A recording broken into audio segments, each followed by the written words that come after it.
Adjectives. الصفة adjective هي كلمة تستخدم لوصف الاسم noun وإعطاء معلومات عنه. Example: He is a stupid boy. هو ولد غبي. هنا استخدمنا كلمة stupid كصفة لوصف الاسم boy. She made a beautiful dress. لقد صنعت فستان جميل. هنا كلمة beautiful جاءت لوصف كلمة الفستان dress.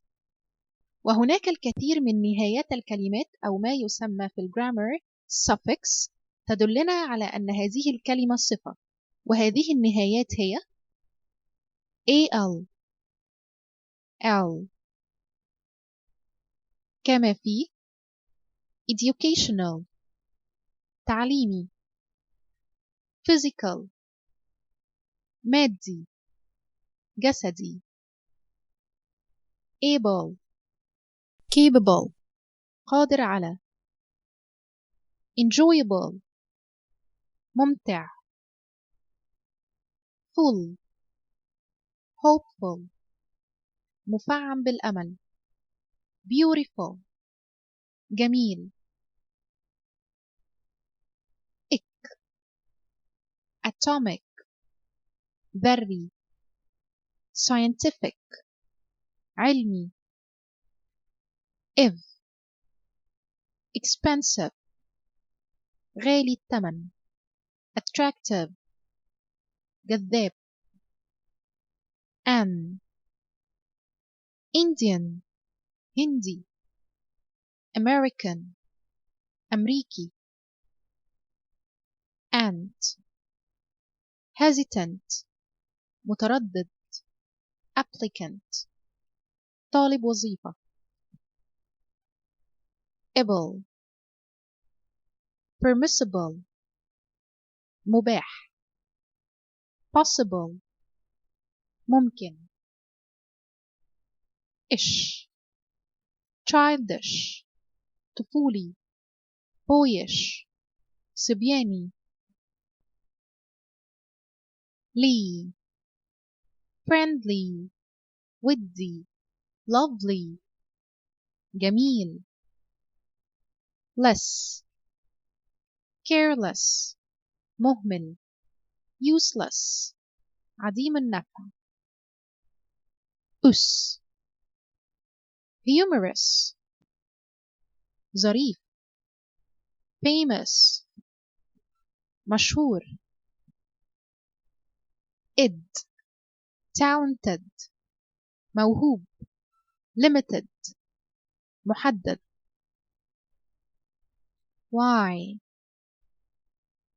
stormy عاصف sunny مشمس. وكما أن هناك نهايات تبين لنا أن هذه الكلمة adjective نجد أيضا بدايات للكلمة وما يسمى prefix تشير إلى أن هذه الكلمة صفة. هذه الحروف هي unfaithful خائن unhappy تعيس insufficient غير كاف indifferent غير مبال illicit غير مشروع illegal غير قانوني impersonal ليس شخصي immoral لا أخلاقي irresponsible غير مسؤول irresistible لا يقاوم dishonest كاذب disagree يعارض. والآن نتحدث عن موضع الصفة. تأتي الصفة عادة قبل الاسم noun. Example: We bought a cute fish. لقد اشترينا سمكة لطيفة. This is an old house. هذا منزل قديم. ولكنها تأتي بعد أفعال مثل verb to be, look, feel, seem, smell, taste, sound. Examples: This girl is clever. هذه البنت ذكية. لاحظنا هنا أن الصفة clever جاءت بعد verb to be is. Peter smells good. يشم بيتر جيدا. هنا وصفت كلمة good الفاعل Peter، وكما نرى جاءت بعد الفعل smell. Peter smells good. This food tastes good. مذاق هذا الطعام جيد. لاحظنا هنا أن الصفة good جاءت بعد الفعل taste، ولكنها وصفت الاسم food. ويمكن أيضا أن تأتي الصفة بعد الاسم في كلمات مثل the great actor، الممثل القدير، the squire minister، الوزير المحترم. وهناك أيضا صفات مثل present، حاضر، تأتي بعد الاسم. Example: The present people are her family, her husband, and her son. الأشخاص الحاضرون هم أهلها وزوجها وابنها. لكن لاحظنا إذا جاءت هذه الصفات قبل الاسم يكون لها معاني مختلفة. Example: Concerned manager، مدير قلق.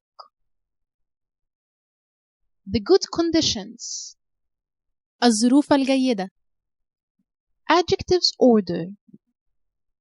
والآن سوف نتحدث عن كيفية ترتيب الصفات إذا استخدمنا أكثر من صفة، وسوف نوضح ذلك من خلال الجدول التالي: Value، Opinion. Example: Delicious، Nice، Attractive. Then Size. Example: Big، Small. Then Age, Temperature. Example: Young, Cold. Then Shape. Example: Round, Rectangular. Then Color. Example: White, Black, Yellow. Then Origin. Example: American, Indian. Then Material. Example: Wooden, Gold. والآن دعنا نوضح هذا الجدول. كما نلاحظ فالصفات التي تدل على الرأي أو القيمة opinion، value تأتي أولاً، والصفات التي تدل على الحجم size تأتي ثانياً، وفي الترتيب الثالث تأتي الصفات التي تدل على العمر age أو درجة الحرارة temperature، وفي الترتيب الرابع نجد الصفات التي تدل على الشكل shape، وفي الترتيب الخامس تأتي الصفات التي تدل على اللون color، وفي الترتيب السادس تأتي الصفات التي تدل على الأوريجين المنشأ أو الأصل، وأخيرا تأتي الصفات التي تدل على المادة material. Examples: I bought an attractive black French trouser. اشتريت بنطلون فرنسي أسود وجذاب. لاحظ هنا الترتيب. Number 1 attractive.